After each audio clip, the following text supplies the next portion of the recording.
Hello students. So today topic of class 9th is universal law of gravitation. Universal law of gravitation. According to this law, every object in this universe attract every other object with a force which is proportional to their masses and inversely proportional to the square of the distance between them along the line joining of their centers. Clear? तो वो कहते हैं ये law क्या कहता है कि according to this law हर एक जो ऑब्जेक्ट है, every object in this universe attracts each other, एक दूसरे को अट्रैक्ट करता है एक फोर्स से. वो जो फोर्स है हमारा that is directly proportional to the masses of the object and square of the distance between them. Clear? तो इसके लिए हमने क्या लिया? Let us consider A object. Clear? एक स्फेरिकल बॉडी ली हमने. दूसरा हमने there is the other object B. Clear? A object has the mass M, greater mass है, और बी ऑब्जेक्ट का हमने क्या लिया? That has the smaller mass. कोई भी ऑब्जेक्ट हो सकते हैं. And this is the centre of these two object and the distance between these centre is small d. तो हमने क्या बोला? According to this the force acting between these two object is directly proportional. ये directly proportional का sign है, ये cross का sign नहीं है. कई स्टूडेंट क्या समझते हैं? क्रॉस और ये these are the equal. No, this is the proportionality symbol. This is proportional to the mass of the two object, product of the mass of the two object. तो हमने कैपिटल एम क्रॉस एम. तो इसको हमने क्या ले लिया? This is the equation number first.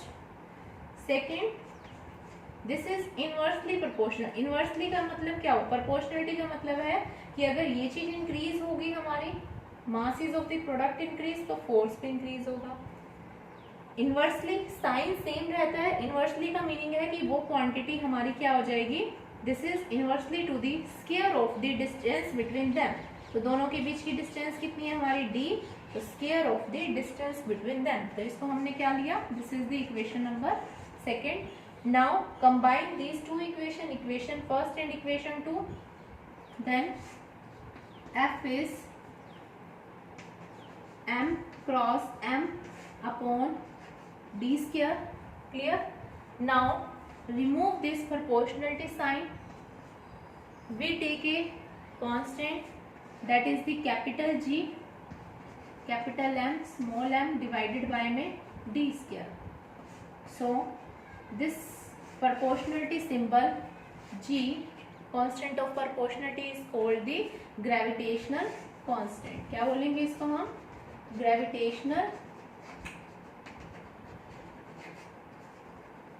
constant. This is called the gravitational constant. तो इसको हम इस टाइप से भी लिख सकते हैं. G is equal to F multiply by D square divided by में M. Clear? So by this we can calculate the value of the G. G की value Henry Cavendish, there is the one scientist which using by sensitive balance he calculate the value of G, and the value of G is 6.667 into 10 raised to the power minus 11 Newton meter square per kilogram square.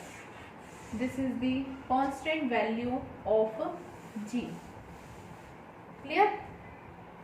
So अब ये unit जो है हमारी, unit कैसे आती है इसको हम भी डिस्कस करते हैं. फॉर्मूला क्या है? G is equal to f d square divided by में एम एम. अब यहाँ देखो फोर्स की यूनिट क्या होती है? स्टडी की हुई है न्यूटन. एंड डिस्टेंस है दो ऑब्जेक्ट्स के सेंटर का डिस्टेंस मीटर ऊपर स्क्वायर. मास का क्या होता है? किलोग्राम. एक और मास किलोग्राम. तो इट मीन्स अगर हम इसको कंप्लीट लिखे तो क्या हो जाएगा? किलोग्राम का होल स्क्वायर. तो क्या बन जाएगा? Newton metre square per kilogram square. This is the unit of the gravitational constant. तो ये आपसे पूछी जाती है what is the value of the G? That is the 6.667 6.673 into 10⁻⁻11, यहाँ तक भी लर्न कर सकते हैं, 6.67 तक भी लर्न कर सकते हैं, into 10⁻⁻11 newton metre square per kilogram square. Second हमारा कांस्टेंट यूनिट क्या होगी, the unit of G gravitational constant that is the newton metre square per kilogram square. तो इससे आपको 3 थिंग्स, अगर ये पूछा जाए यूनिवर्सल क्वेश्चन कौन कौन से अराइज होते हैं, define the universal law of gravitation, तो आपने ऐसे ही सिमिलर ऑब्जेक्ट लेके जो हमने स्टार्टिंग में लॉ लिखा था ड्राइव करके दिखाना है, ड्राइव करके दिखा दिया हमने, क्लियर। सेकेंड क्वेश्चन हमारा होता है what is the value of the gravitational constant, तो हमने ये वैल्यू बतानी है। थर्ड क्वेश्चन होगा what is the unit of G, we can easily write down the unit of G. And this law is applicable on all the object, चाहे हमारा कोई small object है या फिर कोई हमारा बिग ऑब्जेक्ट है या फिर कोई भी हमारी बॉडी है, चाहे वो सेलेस्टियल बॉडी हो, टेरेस्ट्रियल बॉडी हो, कोई any body, the force is acting between them. और फोर्स क्या होगा हमारा, यही similar force that is directly proportional to the product of masses and inversely proportional to the square of the distance between them.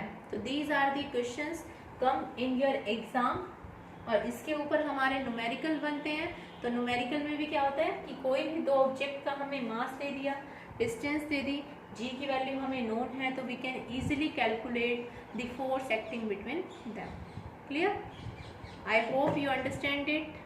Thank you, have a nice day.